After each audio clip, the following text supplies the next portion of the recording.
back. Time has expired. Senator Hawley. Thank you very much, Mr. Chairman. Secretary Noem, good to see you. Welcome. Congratulations on securing the border in a record amount of time. The last administration came and sat where you're sitting for 4 years and told us it couldn't be done. It couldn't be done. The border was just an intractable problem. It would take years to do it. You did it in the space of really 30 days, and now the United States southern border is secure. So thank you for your tremendous work on that. I want to begin, however, with the situation in St. Louis, which I'm sure you're aware of. On Friday afternoon and evening, major storms ripped through the St. Louis area, as well as southeast Missouri. I'm going to put a picture up over my shoulder here. An F3 tornado cut right through North St. Louis. This is what you're seeing here is pretty typical, I'm sad to say, of the damage. We lost 5 people in St. Louis. We lost another 2 in Scott County, which is down in southeast Missouri, there to the south, a couple of hours south of the city. I spent much of the day yesterday just walking these neighborhoods and talking to residents, and this that you're seeing over my shoulder is what these neighborhoods all look like. These are areas that families have lived here. In some cases, I talked to one individual, one gentleman, and he said that his family had been there since his great-grandmother came to that neighborhood in 1919. So it's that kind of a community, and they are totally devastated. Yesterday afternoon, my governor requested an emergency disaster declaration to expedite FEMA funds to help the state just clean up. I mean, just clean up the kind of rubble now that you're seeing behind me. You've been a governor until very recently. You know how important this is.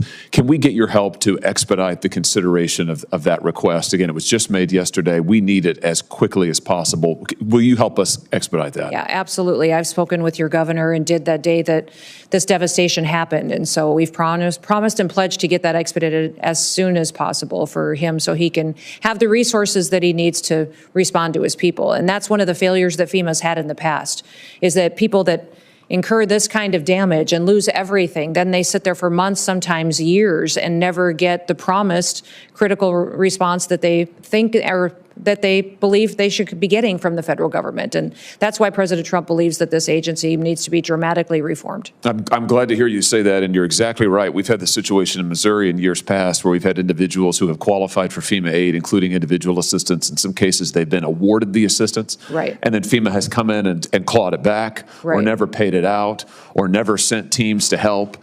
So to have your commitment to expedite this is tremendous. That will be welcome news to the residents of St. Louis. We also have, the state has pending 3 requests for major disaster declarations from earlier storms. We've lost over a dozen people. Actually, if you count the folks we lost just on Friday, we've lost almost 20 people now in major storms just in the last 2 months in Missouri. It's been a terrible spring for us. Here again, can I ask for your help? Will you commit to helping for those 3? What happens when disaster strikes and help doesn't come fast enough? In this powerful Senate exchange, Senator Josh Hawley demands answers after a deadly tornado devastates St. Louis. Lives were lost, entire neighborhoods were flattened, and now, the question is simple. Will the federal government act swiftly, or will victims be left waiting once again? Today's hearing puts FEMA's failures, reforms, and promises under the microscope. Major disaster declaration requests that are pending. Will you help expedite those, Secretary Noem, and get those in front of the president, get those approved? We are desperate for the assistance in Missouri. Yes, absolutely. Thank Make you. sure the application gets to the White House as soon as possible. Fantastic, thank you. And can I also have your commitment that if and when the president approves a major disaster declaration for this storm that just happened on Friday in St. Louis, will you expedite as much as possible FEMA individual assistance for those who qualify for it in the St. Louis area? Yes. And I want to tell you just how important that is, because as I toured these streets and walked and talked to the residents, what I heard over and over is many of these folks don't have insurance. Yeah. You know, many of these folks, they either got their homes from a family member, or they bought them from a family member, so they don't have a mortgage on the property, and therefore they don't have homeowners insurance. So, as you know, having been a governor, in many instances, FEMA assistance is going to be the only assistance that they're going to get.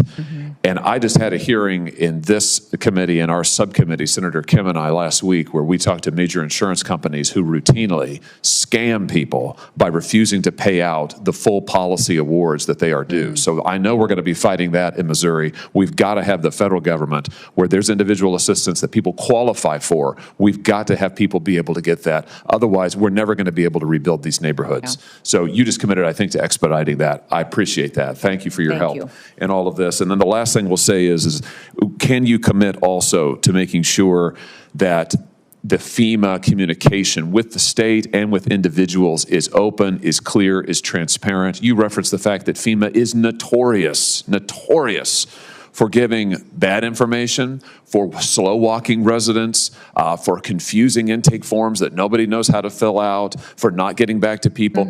Can you commit to, as we deal with this disaster in St. Louis and others around the state, that under your leadership, FEMA is going to act with expedition, they are going to be clear in their communications, and they're going to follow up and give people the awards that they need if they qualify for it? Yeah, that's been the biggest challenge of FEMA in the past, is just the delayed response. People are counting on the assistance and it never comes through. And the paperwork is too complicated for an individual many times to complete on their own. They need help and assistance. So that's part of the reforms that the FEMA Review Council will be undertaking. And we've got people that are frontline responders across the country that are serving on that council. And we'll take your insight as well. But we'll continue to expedite what we can with the framework we have in front of us, but do better diligence than the last administration on how we take care of people. Fantastic. Everything you said today is going to be very, very welcome news in St. Louis and the rest of Missouri this morning. Thank you for being here. Thank you for your service. Thank you, Mr. Chairman. Thank you.